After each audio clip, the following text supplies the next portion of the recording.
Hey all, come with me to my epic adventure from New Mexico to Illinois. I'll be taking the historic Route 66 road, and it's just me and Belle because Sabrina is in Mexico right now. But first, we got to get out of this campsite, go over to their dump station because we only had electric and water here, and empty our tanks, and then hit the road.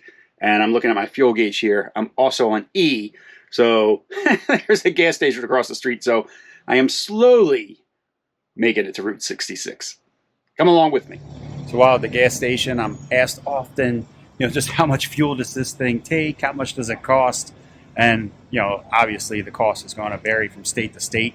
Here, fuel is $3.25 a gallon in New Mexico right now for 88 octane.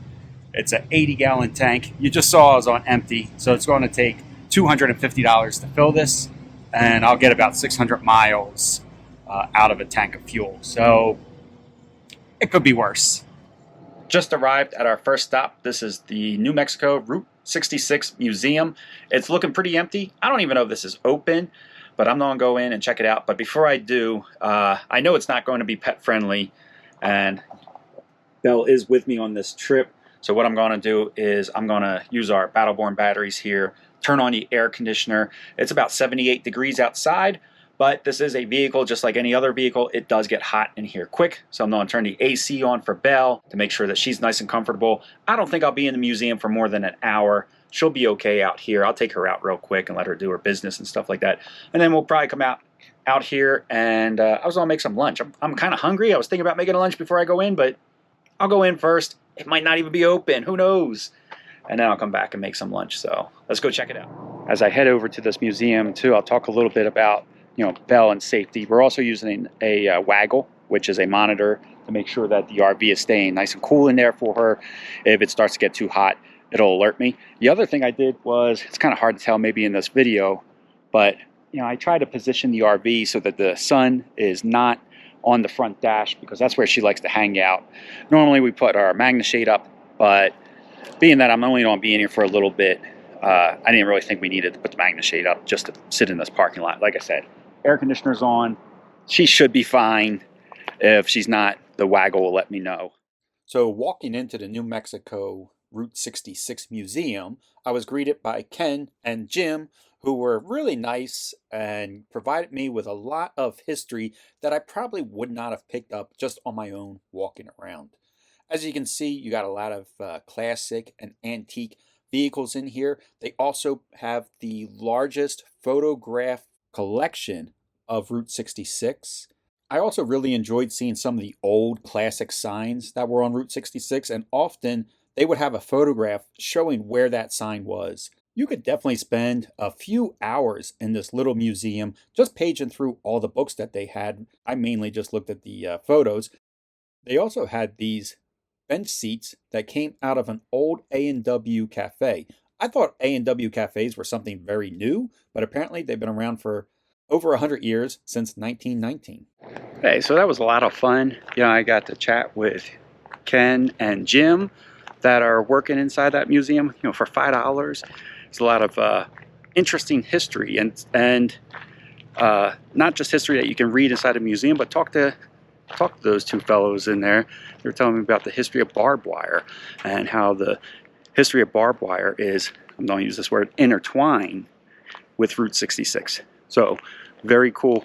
Headed back now to the RV. So I know I told you guys that I was going to make lunch, but apparently I lied to you, because these guys, Jim and Ken, inside the museum here, suggested driving an hour east to the Midpoint Cafe, I believe they called it. It's about an hour from here, so I'm going to go there next and check it out. It's only 12:15 right now. The place closes at 4. Good note to share with you guys is that this museum closes at 2.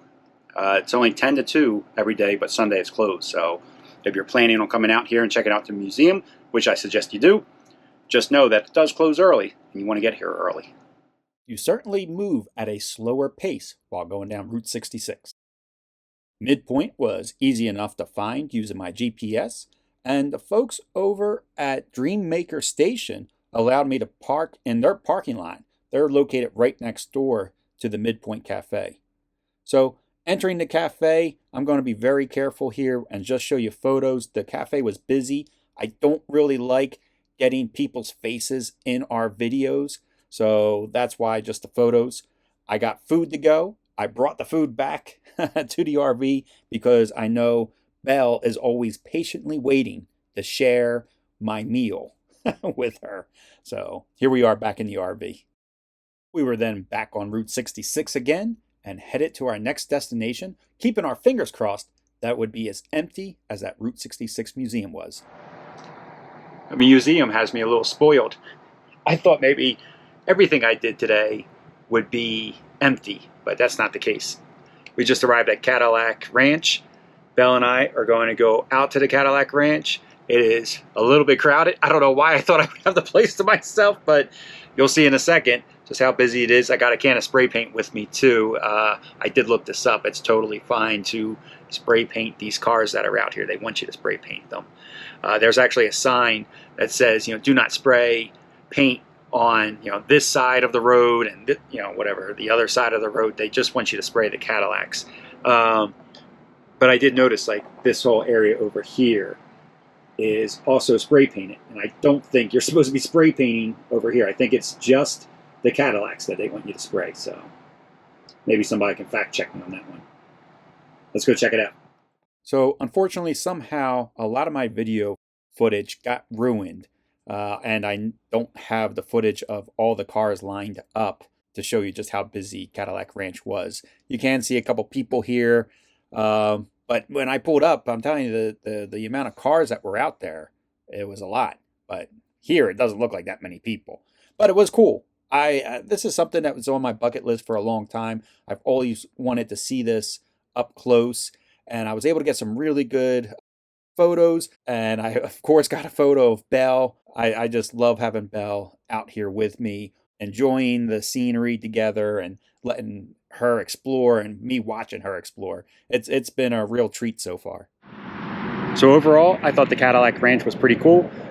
It was a little flooded out. Apparently it rained a lot last night. I wasn't aware of this. And you couldn't get close enough really to spray paint or make anything. I was going to do like a little happy face that said safe travels. But I was foiled. But you know what? I actually run along 40 an awful lot. So if I ever wanted to come back here, I could. But I don't feel like I missed out on anything by not spraying anything. And Belle had a great time. She enjoyed hanging out around here and smelling all the plants and the flowers and stuff. She's probably smelling the paint. People seem to be spray painting the flowers and the plants as well. Here's another view of that area before you reach Cadillac Ranch that is all marked up. I'm pretty sure we're not supposed to be marking this area up, but maybe you guys know better and you can let me know. So now you can obviously tell that I'm back in the RV. We're headed down Route 66 again. Sometimes I get a little carried away with my driving, and at this point I notice, oh, it's getting kind of dark out. I better start looking for a place to stop for the night.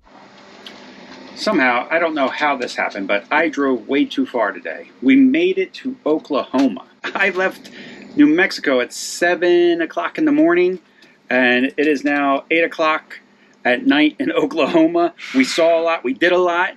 It's time for me to make some dinner. I'm going to just make something real basic, real easy. Sun's going down now. A little tired, and I want to show you where we stayed for tonight. So I will show you that tomorrow morning when I get back up, because it's a pretty cool spot that we found. It's a really nice, spoiler alert, it's the Oklahoma Welcome Center along I-40. But it's got dog parks, and it's got walking paths and picnic tables. It's really nice. I'm going to show you that in the morning though. So this brings us to the end of day one, part one of this historic Route 66 drive. Let me know if you guys are enjoying this video down in the comment section. Give it a thumbs up, give it a thumbs down. Of course, you can like, subscribe, and share, and I will catch you guys next time.